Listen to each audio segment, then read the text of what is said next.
Although there is already a very extensive portfolio diversity being displayed on the website, there is an incredibly good chance that ZMM will continue to have projects that they want to display here on the website and perhaps remove projects as you get more and more new ones to put up. So how will you create a new category project, one of the simpler projects that has the page and the thumbnail, like this one right here? Well, in the back end, if you go to projects and you have a new primary education project that you want to display on your website, you can simply select one of the ones that's already there. We've already seen this process before. Copy that article. This is going to be a project primary education.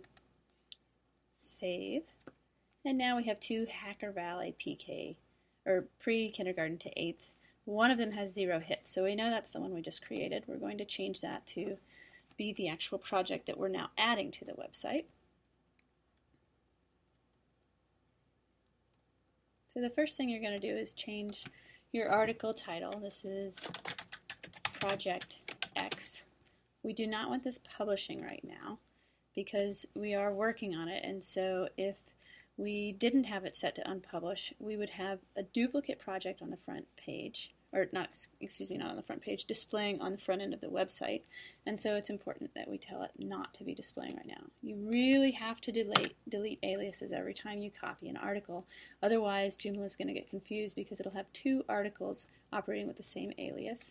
You're going to adjust your metadata for on-page search engine optimization to match the new project that you're adding here.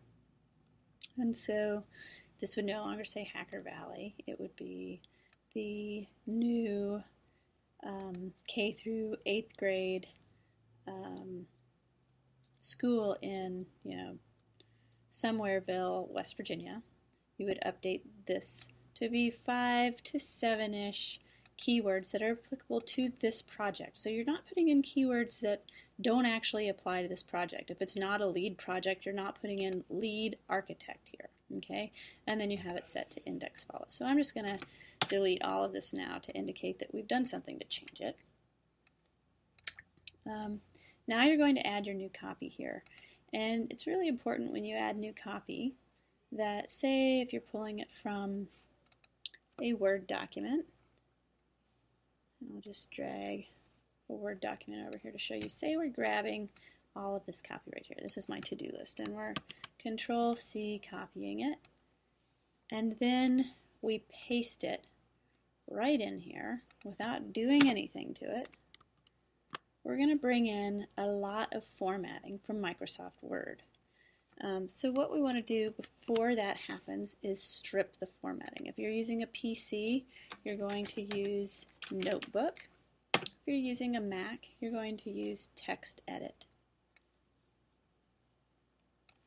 So I am using a Mac, so here's my Text Edit. I'm going to paste it in there, and I'm going to make sure that it is set to plain text. So right now it is set to plain text, and if I select Make Rich Text, it will change it. So I've just put it into plain text. Now I'm going to Control All, Control Copy again. Go ahead and X that out. No, I don't need to save it. And now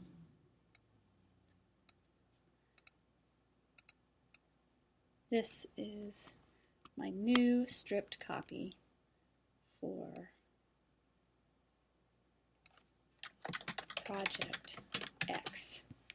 Next, I need a new image. Now, you know how to load an image via your Media Manager, so let's assume that you've already loaded your new image in.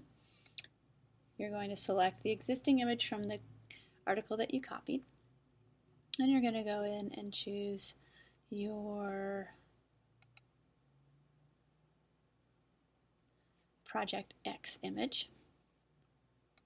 Change your alt text to be Project X School in Somewhereville,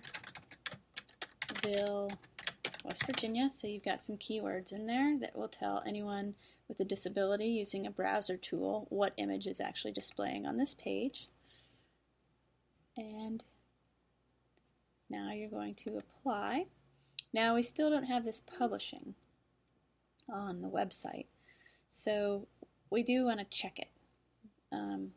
We want to see how it's looking. So we're going to go ahead and tell it, yeah, I want you to publish. And on the website, we're going to go to our projects. Then we're going to go to primary education. And you can see here is Project X. Now, what if we want to change the order that those are displaying? That's a great question. Remember when we copied that article, this one automatically went to the top. You've seen this before. You're just going to move that down your list. So right now it's set to display at number 1. I really thought that you could change it here, but so far it hasn't worked for me. Nope.